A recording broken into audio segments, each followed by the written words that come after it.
Hey everyone, welcome back to Python's AI Talk. This is day 6 of our generative AI journey, and today we are covering a topic every data scientist need to master: outlier detection and treatment using IQR method. We will work on a real data set, understand outliers, visually do the math behind it, and then treat them step by step in Python. So let's get started. Let's start by importing our libraries. Panda will help clean our data. Then NumPy help with number calculation. And Matplotlib with Seaborn will help us draw graphs, so we can actually see our outliers instead of just guessing. Think of this as our toolbox for today. So let's execute it. Now let's load our dataset, the MPG dataset, which has real information about different cars like their mileage, weight, and lots of things. So using head, df.head, we can pick at the first 5 rows just to get a feel of what our data actually looks like. See the output. And before working on any data set, always explore it first. This is a golden rule in data science.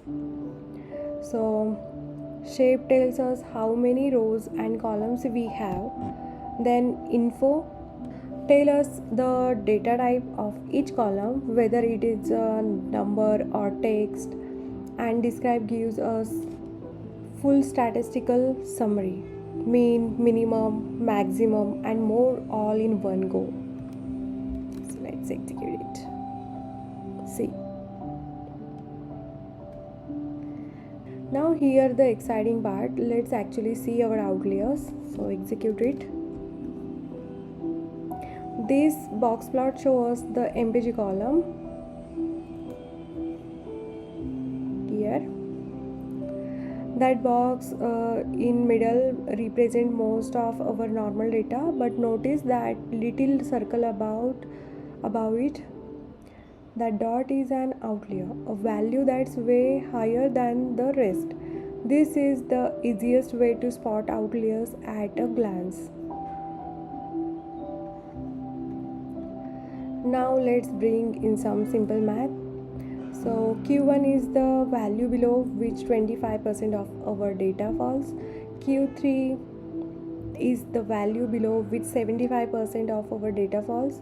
And IQR, the interquartile range, is just Q3 minus Q1. This IQR tells us the spread of the normal middle portion of our data. So let's execute.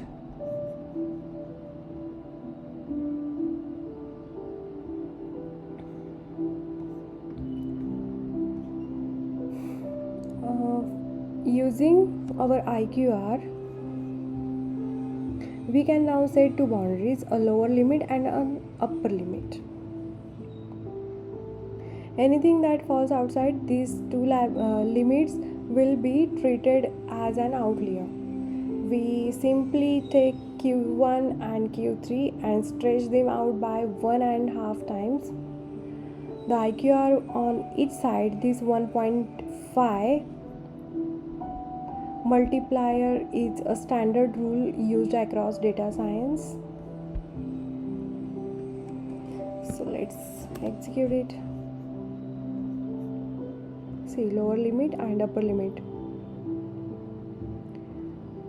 Then let's now find our positive outlier. These are values that are unusually high, sitting above our upper limit. We simply filter our data set to show only those rows. This tells us exactly which cars in our data have surprisingly high mileage. So see.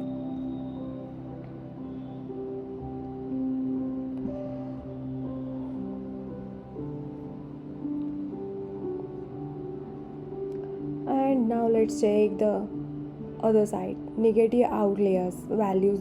that are unusually low. Falling below our lower limit, we filter our data the same way, together positive and negative. See, here is the negative and here is the positive.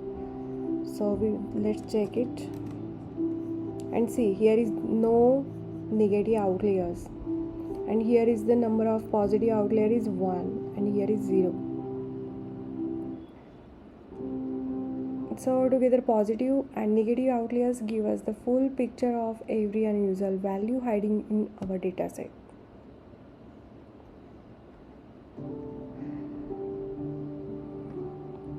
Now let's actually treat this outlier using our first method, trimming. In trimming, we simply remove every row where MPG falls outside our lower and upper limits.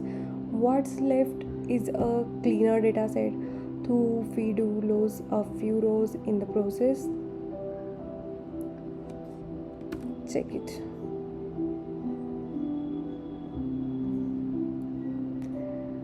And let's check exactly how much data we lost. We compare the shape of our original dataset with our new trim dataset.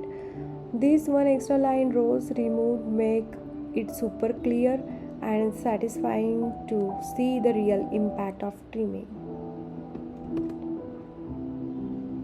See, original shape is 398,9. New shape after trimming 397,9. Rows remove is 1. So makes it super clear and satisfying to see the real impact of trimming.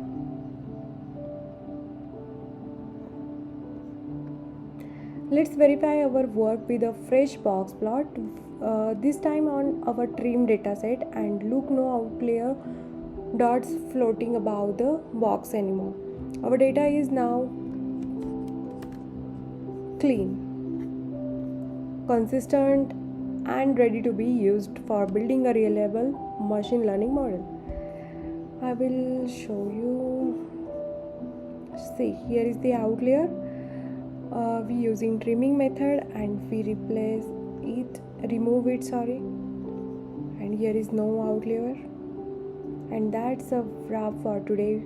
We learn what outliers are, how to spot them using a box plot, the IQR method, positive and negative outliers, and the trimming method to remove them. In our next video, we will cover the capping method. So make sure you don't miss it. If this helped you, hit like, drop a comment, share it with your friends, and subscribe to Python's AI Talk. See you in the next video. Keep learning, keep building.